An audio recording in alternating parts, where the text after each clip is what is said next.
Hey there, welcome to All Up in Your Business. I'm Kaylee Bain, the host of this awesome show. I'm also the founder of Honey Gin Marketing, where I focus on storytelling, and telling other people's stories is my jam, and which is why I'm here today with the lovely Tara. Hi, Tara. Hi. Hey. So, Tara, tell us, what's your business? So I own a boutique travel agency. We're based out of Columbia, South Carolina, but I service clients all over the United States. Yeah, Two Sisters Travel. And fun fact, I used to work a little bit with Tara, and she's helped me personally with trips I've been on with myself and family. So I'm a huge fan of Tara because she is a lifesaver. And not only a lifesaver, but she really, really helps with making this most stressful stuff way easier. So tell us a little bit, let's start from the beginning. Like, what got you into this? Like, what was the moment you're like, I'm going to start a travel agency? Oh gosh. Well, I didn't really wake up one day saying, hey, this is what I want to do. My story actually goes back to college. When I was in my senior year at the University of South Carolina, I had the opportunity to do an internship that semester, and I randomly chose an internship at AAA. And through that internship, I was responsible for organizing their travel events that they would host inside their location. And then outside, they did some big kind of citywide, like large scale travel events. And so I was responsible for organizing and marketing some of those events to the members. And growing up, I had never really traveled much. It's not like I grew up with a passport going all over the world with my parents. That was not my story. So falling into this internship opportunity at AAA, it really started to kind of open my eyes to the world and travel and different places. And my bucket list started to grow. And worked at AAA my entire senior year, and really was working there until I found my first real job. My degree was in public relations, and whenever I was leaving AAA, they had asked me if there was anyone that I knew that would be interested in kind of filling the position, because they were actually going to keep this position as a part-time role. And my sister was starting college at the time. So I mentioned it to my sister. Hey, this was a great gig for me. Flexible hours, fun office. The vibe was just there. And you should totally apply. So my sister applied for the position and actually got the job.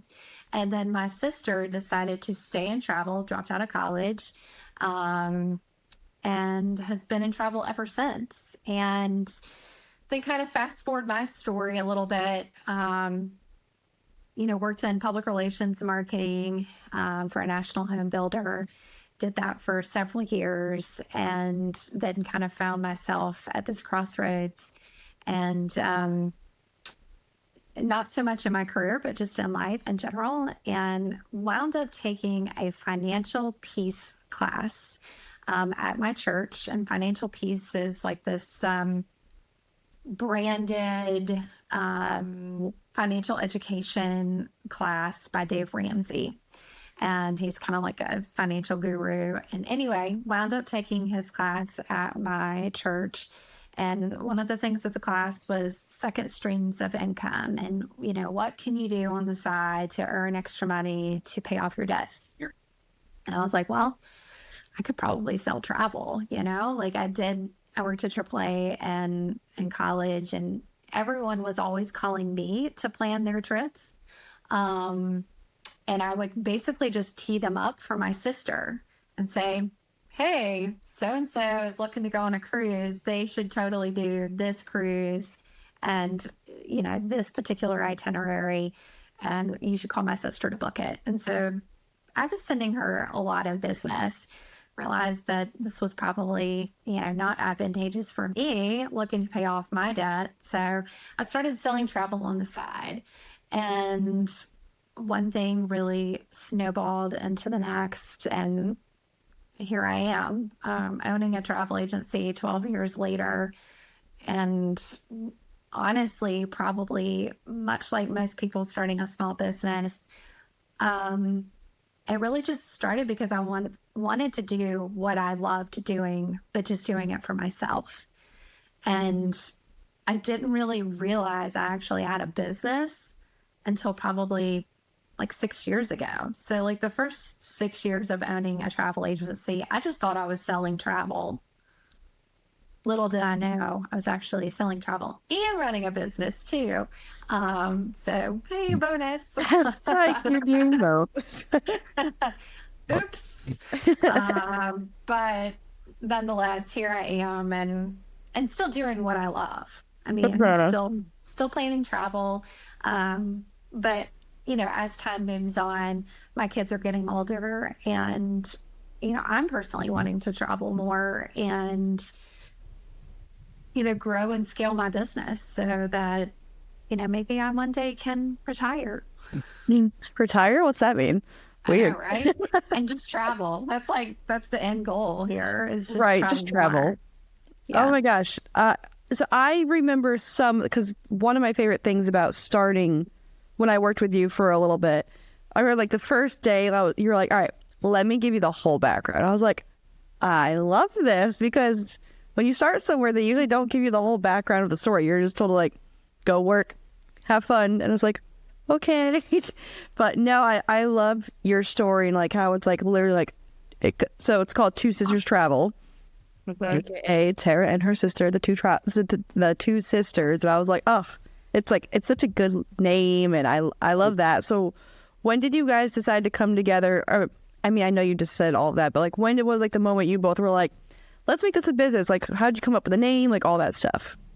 Yeah. So my sister was actually expecting with my niece, like 13 years ago, and she was working in an office at the time selling travel as an employee advisor, 9 to 5, and I was working as an outside advisor for the same company. Right. And my sister's name is Elizabeth. Elizabeth really wanted to work from home, after having the baby. So I said, listen, why don't we just do our own thing? Then we just have full control of how we want to do it, what destinations we want to focus on, what types of travel partners we want to collaborate with. That way we just have more kind of control over what we're doing. And my sister was so funny. She was like, that sounds nice, but like, I just want to sell travel. I don't want to run a business. And I was like, well, we're just going to be selling travel anyway. It's like totally fine. I'm the older sister. And so I was like, I'll register everything in my name. I'll do all of the payroll stuff. I'll do, all those things. And you just keep selling travel. Mm-hmm. And so that was kind of our agreement when we started, is that I actually own the business and run the business and all the things. But again, unbeknownst to me, maybe I was just like had blinders on that I was running a business. But yeah, so I think that's so cool. I mean, again, like it really started with just her and I wanting to have more control over our clients and what we're selling and how we're selling it, and just the client experience. Really, ultimately, at the end of the day, we just wanted to service our clients the way that we really felt the way that it should be done, and just have more control over our calendars and schedules and all the things. And so, when she had the baby, my niece was born, we did our own thing and came up with the name Two Sisters Travel because I mean, I don't know, it was just generic, really. I mean, it was just like naming a business. I mean, it was I don't really remember much about that process other than we were just like, you know what, it really doesn't matter. We're not going to say Tara and Elizabeth's Travel because that would be just stupid. We're like Two Sisters Travel, and there we go, off to the races. And so, yeah, I mean, that's kind of how we just came up with the name and just went with it. And yeah, here we are. I love it. And how Now, many, now more than just the two sisters, I was gonna over say, how time. many advisors do you have now? Yeah, so we're like at 9 advisors now. So, and ironically, like my sister still is in the industry and still is in the business, but COVID was really tough for travel advisors. The pandemic was very, very difficult because what a lot of people don't realize in our industry is how we're compensated. And the bulk of our earnings come from commission from traveled bookings. So trips that we planned and we booked for someone that someone actually took the trip. And so during COVID, nobody was traveling. Yeah. And that was our source of income is commission. And when there's no commission, there's no income. And Yeah. so it was very, very tough. Just not just financially, but emotionally, mentally, balancing the business side of everything of what we do and the fact that we can't do what we love and plan trips for people because borders are closed. But then we're also, teaching our kids at school and, because now we're teaching at home and, just all the things going along with the pandemic. So, yeah, it was just a tough time. So my sister decided to step back then and not really focus on selling travel anymore. So, I yeah. can't imagine the chaos. Because, I mean, I know what it was like when something got canceled, like just like one little thing got canceled. And like, you have to reroute everything, like, let alone like one trip. Like, how many trips did you have to like redo? Or not even Oh, redo, but reschedule or cancel? oh, I mean, I can't even imagine. thousands of clients, probably. I mean, it was, yeah. I mean, fun fact would be so I had the last client that I had that canceled from COVID traveled last, no, 2024. So I had somebody that was scheduled to go to do tulip season in the Netherlands, so Amsterdam. They were scheduled to go April of 2020. They did not travel until April 2024. Oh my God. So Holy. 4 years. Oh, that's wild. 4 years before I got paid on that one reservation that I booked in 2019. So 5 total years That's insane. Oh my God. to get And paid. it's like, it reminds me almost like a real estate agent. Like, because I mean, they show houses, they do all the work, they do all the things, but they don't get paid until that house, like, you have keys in your hand. Like, that's wild. Oh my God. That's a lot of work to do and get nothing until like maybe they travel. Oh my gosh. But So, yeah. that's Yeah. cool. I mean, so yeah, oh my God. COVID was such like a blip on the radar at this point for me because I'm like, I feel like time just stopped in 2020. I feel like I'm still 27. And I'm like, oh yeah, I'm 27 still. And it's like, Kaylee, no, you're not. Like, you are not 27. Your body definitely is not. You act like you're 18. It's just like, oh my Lord. But oh man, like, God, I could deep dive all day on all the COVID stories. Oh my gosh. Yeah. And I honestly, I mean, I think I've just blocked a lot of that out, like, Yeah. because it was such a difficult time.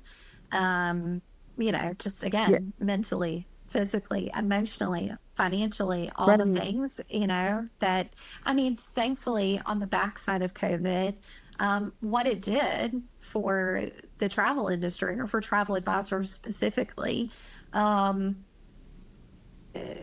during the pandemic and when the world reopened, travel was complex and complicated, and there was a lot of things to navigate.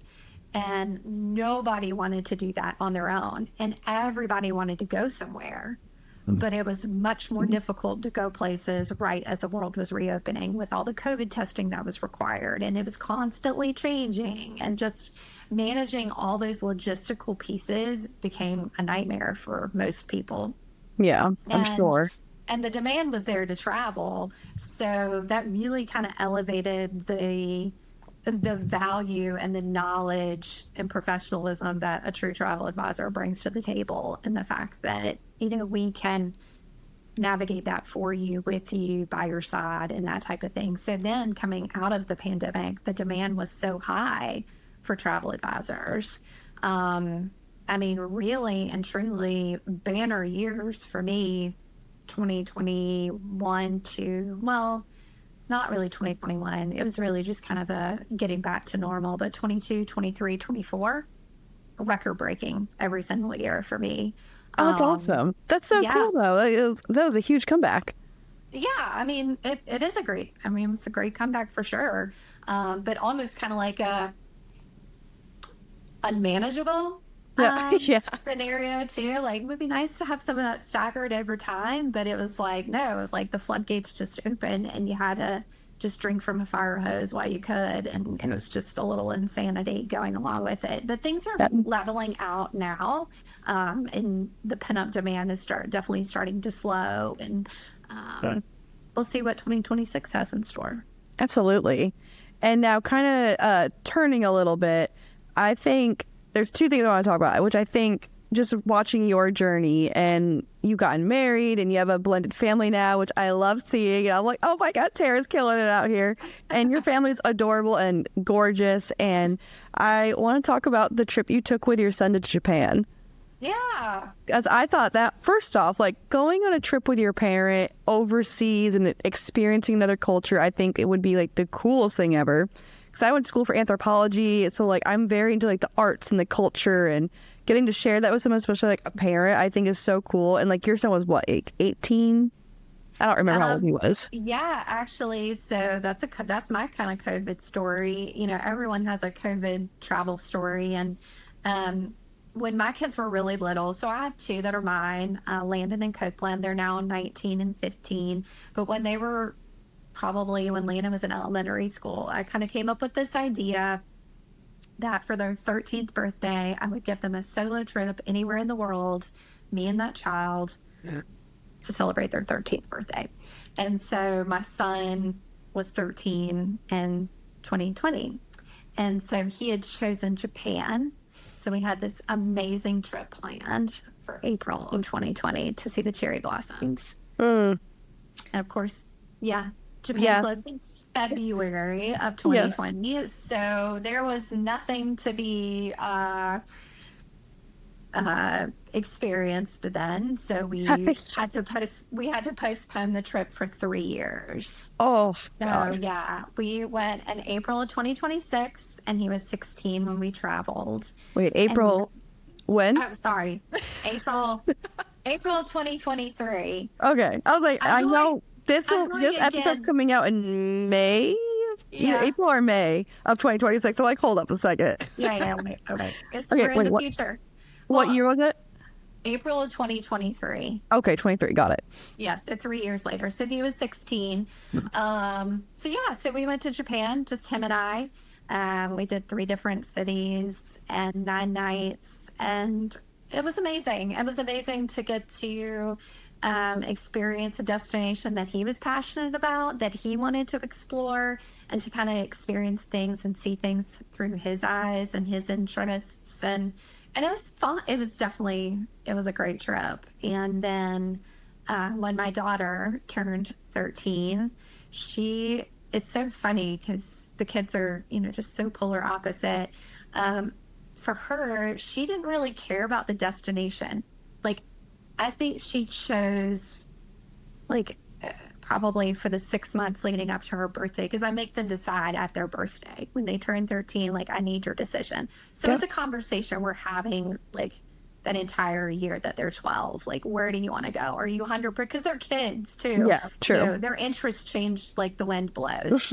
And so we talked about it a lot. I mean, it started with Paris, and then it was Italy, and then it was New York, and then all these random places. And finally, at her birthday, she was like, "Mom, I just want to go somewhere really cold." And what? And yeah, she wanted to go somewhere really cold.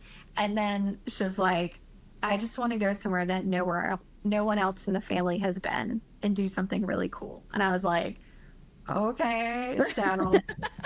Cold and really cool. Got it. Thanks for those parameters. So I just suggested like Iceland to her, and Mhm. she was like, yeah, that sounds great. And I was like, maybe we can see the Northern Lights. And she was like, oh, that would be so cool. And so we ended up going to Iceland for her birthday, and we did Oh, not get to see the Northern Lights, sadly. Um, but then, I'm carrying the tradition on with my bonus children. So my husband has three. His are 19, 13, and 13 now.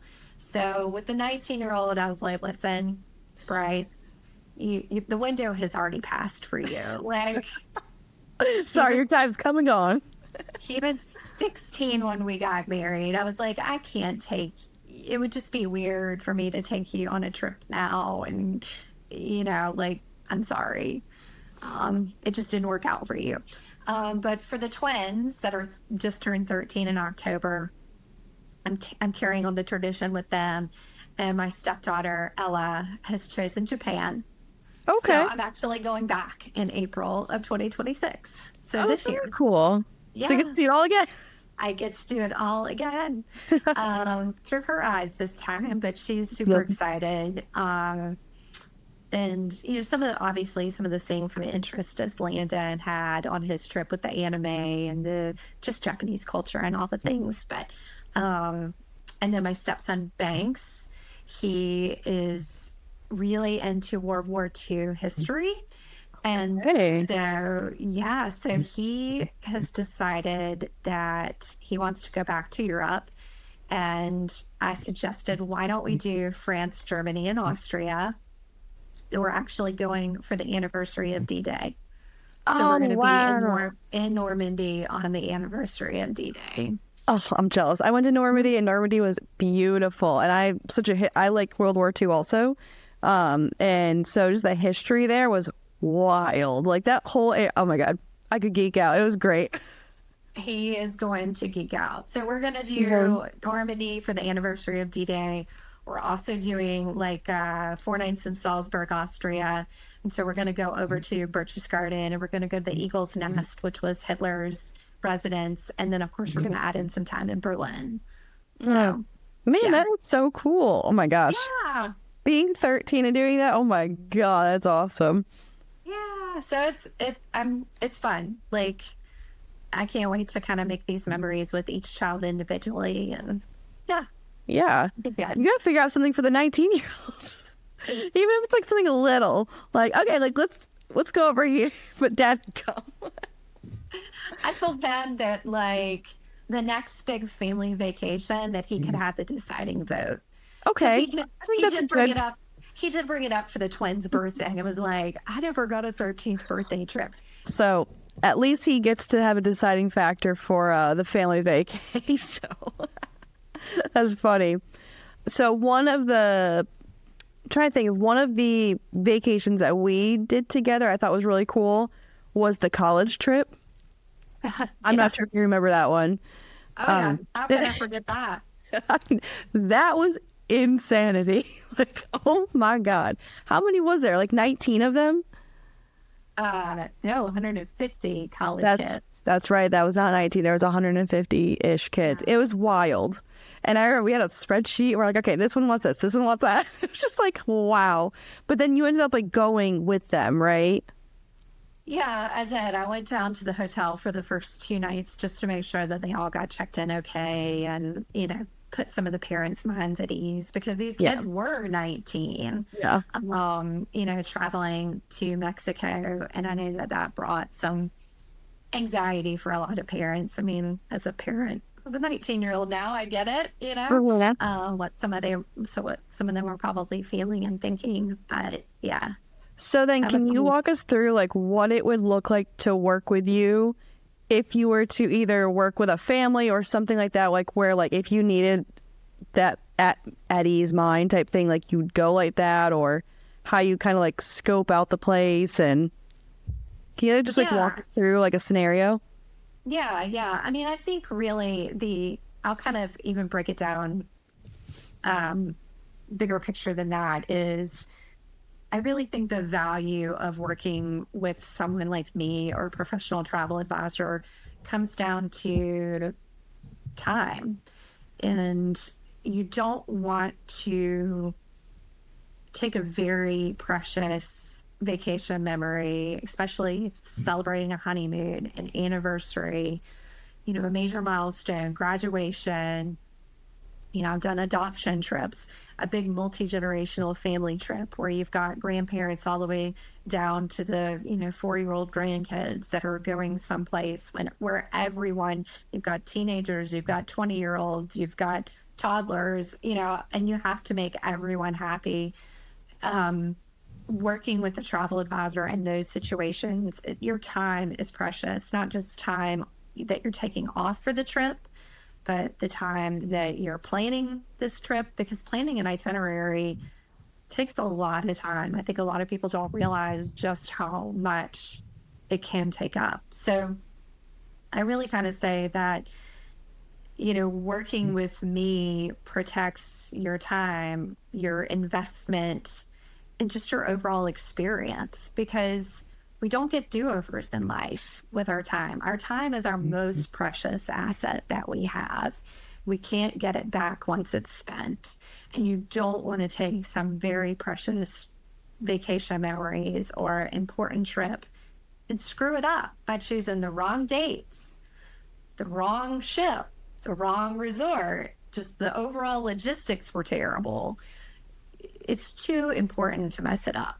So when the trip kind of has that high stakes feel that you don't want to mess something up, that's when you call somebody like me, is to help navigate through all those important questions that really set a good itinerary apart from just a booking.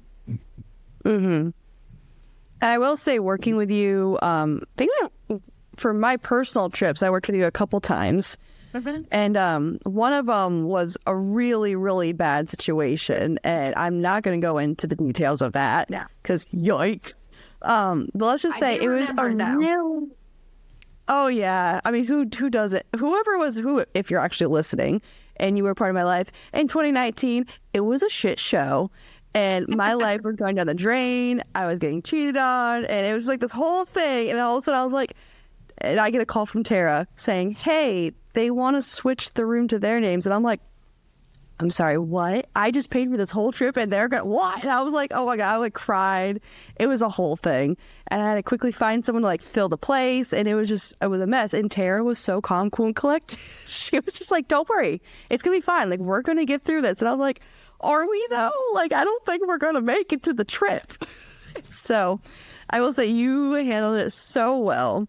And oh my gosh, we had the most fun. After the whole situation I had gone through, I needed R&R, I needed to get away. I needed to actually just go be somewhere that was relaxing. And that was probably the best scenario that happened, and it worked out. And it was great. And I was like, I can never suggest people using you enough after that. Because I was just like, she literally saved my life. Yeah, no. So working with you, I thought was super easy. And then also, I'm pretty sure we're it's we just want to do this, this, and that. And that's where all right, bet. And then you bring up a whole list of stuff hey, here are your options. I would suggest this, this, or that. If you want to do this, there's this option. And all things. I think that part of working with you is really cool because you do the research. I mean, also, you've done a million of these kind of itineraries. So in the back of your head, oh, you want to do that? Cool. I already have one of these already made, maybe. So it's very easy to work with you, which as someone that travels, it's so much easier just to give it to somebody else because it's please just do this. I don't want to deal with it, especially if I have 9 other people with me. I really don't want to deal with it. And so that was probably one of my best memories of traveling was just the savior Tara. Oh, well, I mean, I've been doing this a long time. I mean, I've been in and out of this industry for almost 20 years, and I've been planning travel actively, consistently for over 15 now. And in 15 years, I've seen a lot of situations happen, some just absolutely horrible and heartbreaking and traumatic, and some funny situations. And, I don't want to say I've seen it all, because in this business, the moment I feel like I say I've seen it all, okay, well, that just went up to you. Yep. So there's all bets are off whenever you're dealing with people. So I will never, ever catch myself saying that I've seen it all, but I've seen a lot. Yeah, sure. And Yeah. I mean, I have had situations where I've booked a honeymoon and the wedding gets called off less than a week before. Yikes. And, I sent a groom and his best friend to Jamaica because the trip was already paid for. And I was able to negotiate, because of my relationship with the hotel, a name change outside of that window. But given the circumstances of what was going on for him and again, my relationship with that particular hotel, I was able to,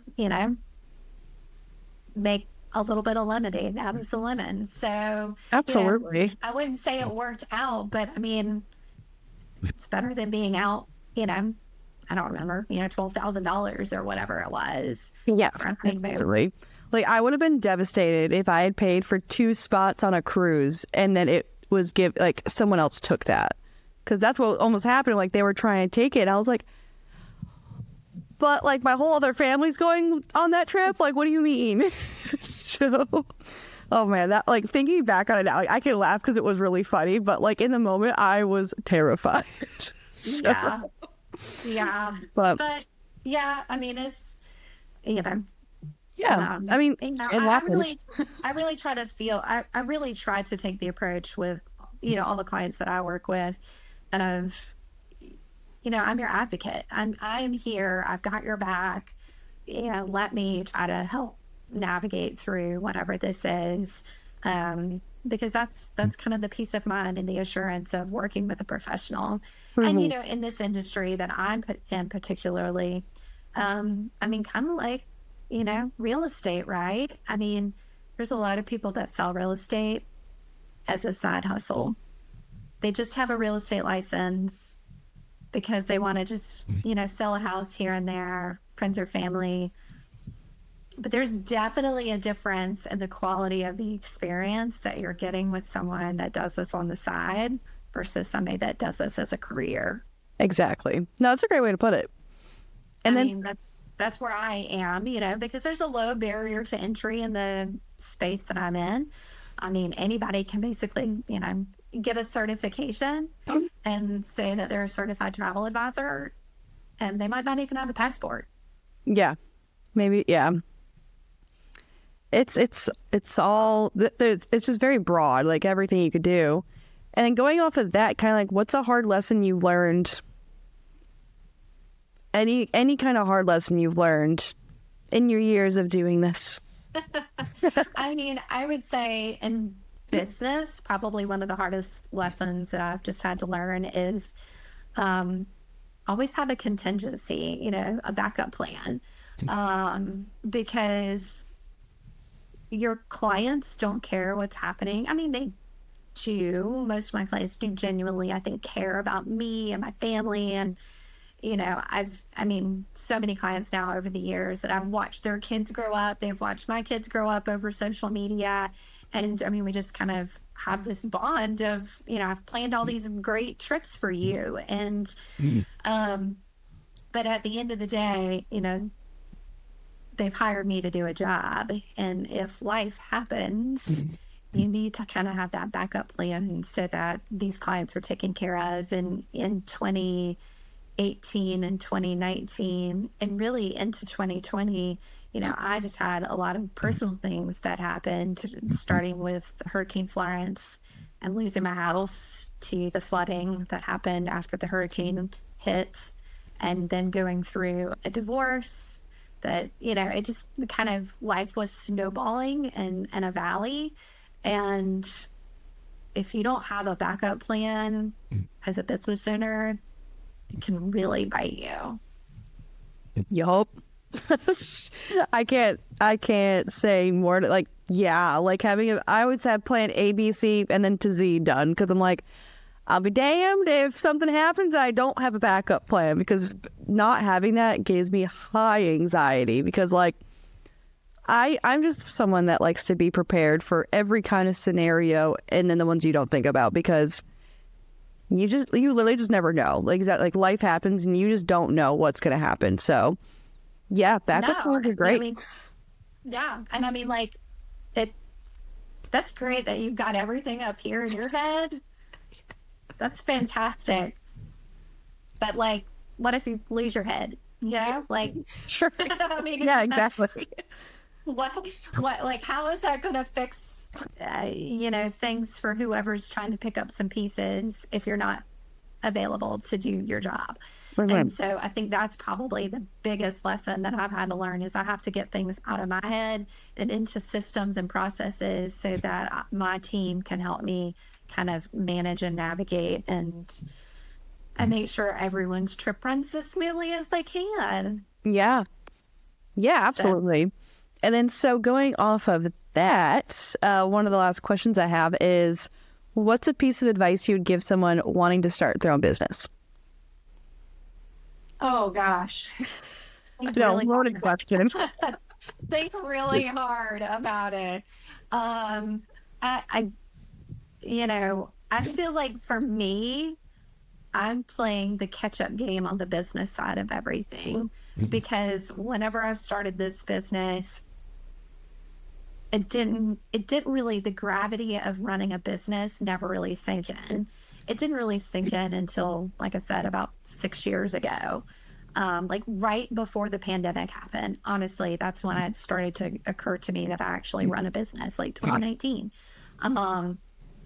And so it's been kind of a gradual learning process since then of learning how to actually run a business, It's like payroll, taxes, employment laws, and, all the things that I don't really know anything about and I don't care about. But you got to find ways to like surround yourself with really good professionals in those particular areas. Like now I have a really good HR person and I have a great attorney and, all those pieces to, pull off of. So.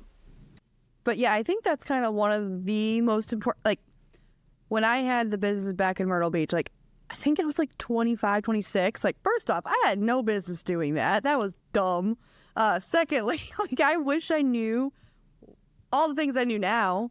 Like, oh, you don't know who to have. Maybe you should go to your lawyer and ask them all the people you should have in your corner. Like, for all payroll, like all the things. Like, there's so much I know now that I wish I knew then, right?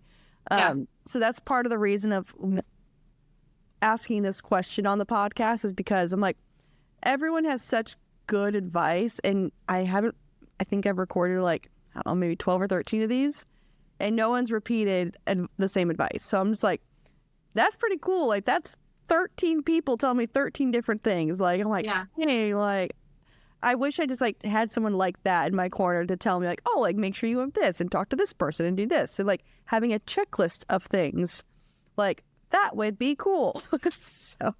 Yeah. I mean, again, like I feel like I'm playing catch up. I feel like I'm building a business in reverse. But I mean, like now I've been like reading a lot of books about like, running a business and scaling a business. And I'm like, wow, okay. Like maybe I can get through this, but, had I known the things when I started, I tell my husband all the time, I'm like, there's now different types of like business models for selling travel. And a very popular one is to work under like a really large like host agency or whatever.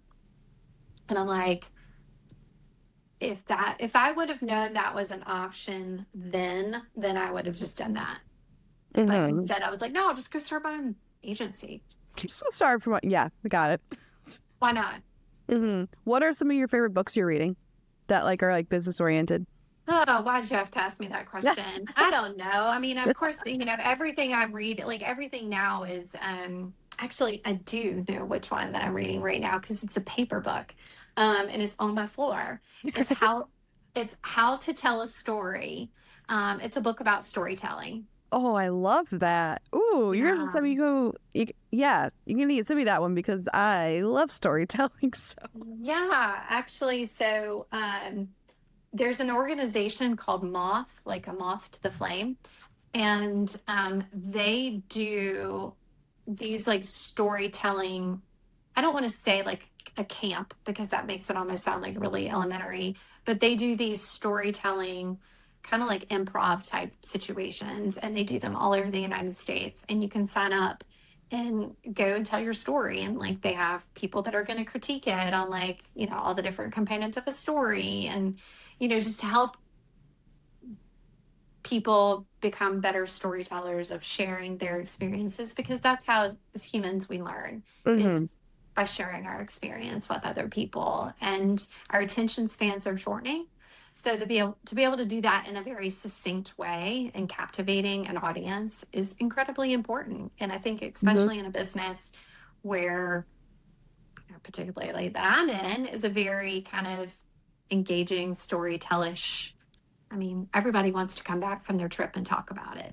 Mm-hmm. True. No, I love that. That's like such a good connection of the two things. Yeah.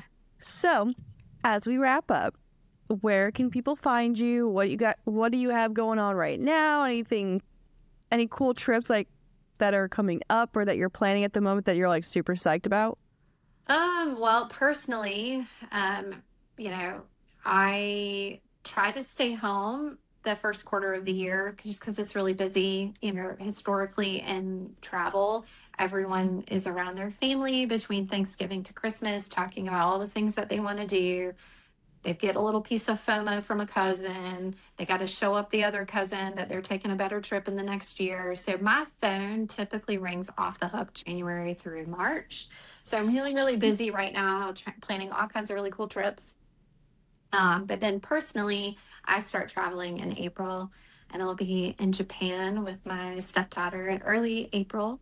And Fun. then late April, I'm going to South America for my first time. So Ooh, I'll be that sounds cool.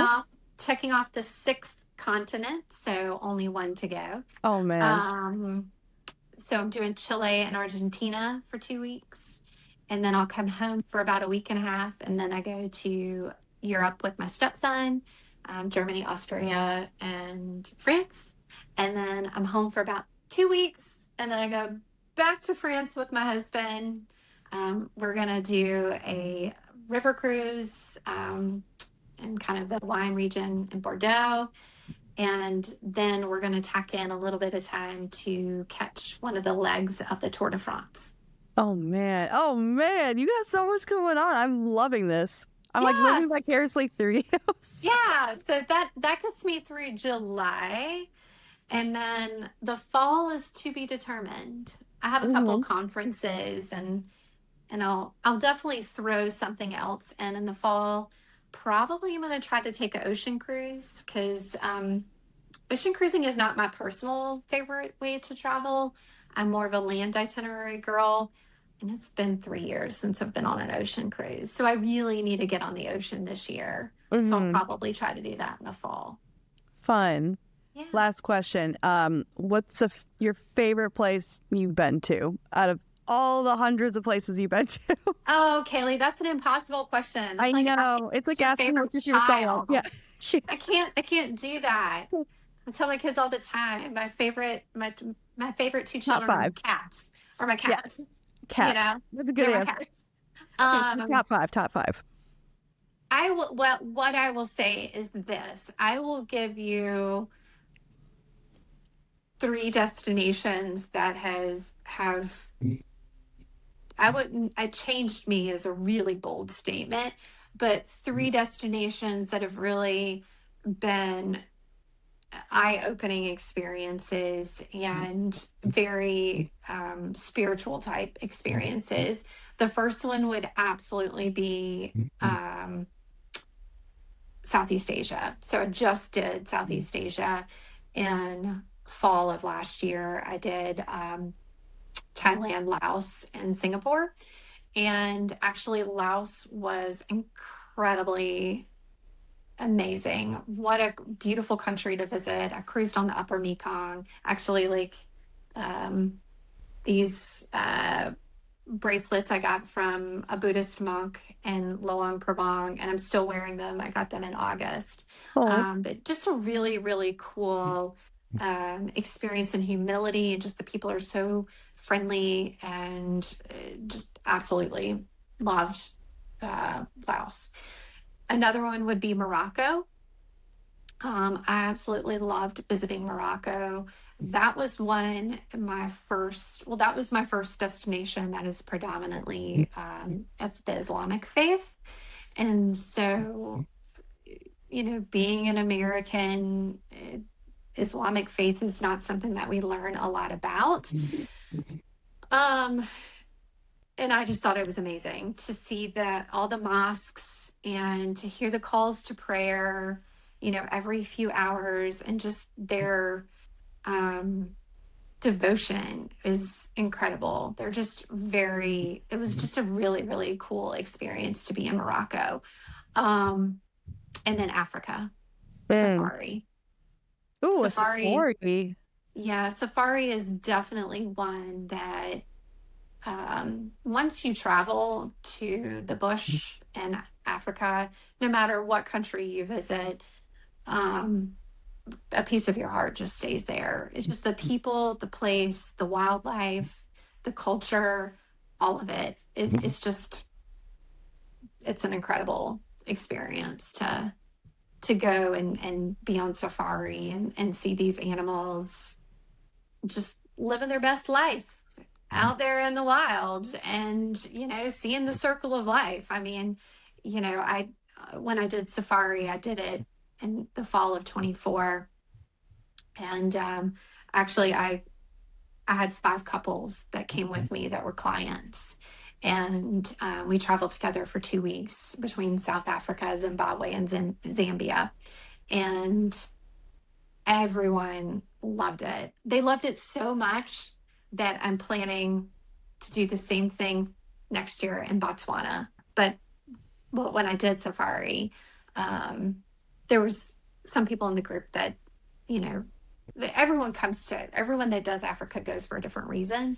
And, for me, I wanted to see a lion kill. Okay. Like, I just thought it was I going just to be want to like, see it. I just want to see it. I just want to, like, that would be so badass to see a pride of lions take down an animal. And to see a lion kill is very kind of rare. Like, it's Mm-hmm. Mother Nature, Like, sometimes you're going to see it and sometimes you're not. We got so lucky. We saw a pride of lions take down a water buffalo on our very first game drive. Whoa, that is a massive kill. Holy It was crap. freaking wild to see like 11 or 12 lions jumping all over the back of the buffalo, and it was happening right in front of us. Like, you could hear all the sounds. Um, And were you not freaking out? I would have been dying. Oh my gosh. well, it was it was wild because our guide was over the radio, and they were talking, and we didn't know what they were saying, but they knew the pride was coming in. They knew the buffalo, like, the setup was there. Okay. The setup was there. Like, the trackers know what's up, Mhm. and they knew the setup was there. It Oh, was crazy. It was crazy. I love animals. Don't love that situation. That sounds Mhm. terrifying. Holy crap. Yeah, Wow. I was kind of, I mean, I felt safe. Like, I didn't, but it was kind of like wicked to like think that like there's a lion like walking right by my foot, like right there. Like, I could reach down and pet him.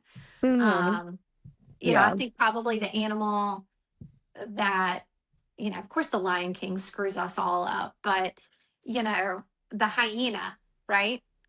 You don't think of the hyena as being cute little animals in Africa, but I be damn, those little hyena cubs are freaking precious. Like, I wanted to like bring one home as an emotional support animal. They are so darling. I mean, they are so freaking cute. I mean, I know they'll probably take my arm off, but they were so cute. They'll be really cute when they do it, though. So. Well, Tara, thank you so much for taking the time today. Awesome. This is a long episode, but I don't mind because I love a good story, and that's why we're here. So where can everyone find you online? What's the best way to find you? twosisterstravelco.com. Or follow us on all the socials. Two Sisters Travel Co. Go follow them. Again, thank you for taking the time. It's so good to catch up with you. It's been a little while, so I was really excited to talk to you. Yeah. And for everyone listening, watching, wherever you're doing the thing from, make sure you like, subscribe, rate, review, all the good things that you can do. Go do them. And then also, like I said, go follow Tara. Her stuff's really cool. And then if you want to inquire about a potential vacation, she could do that. She's great at it.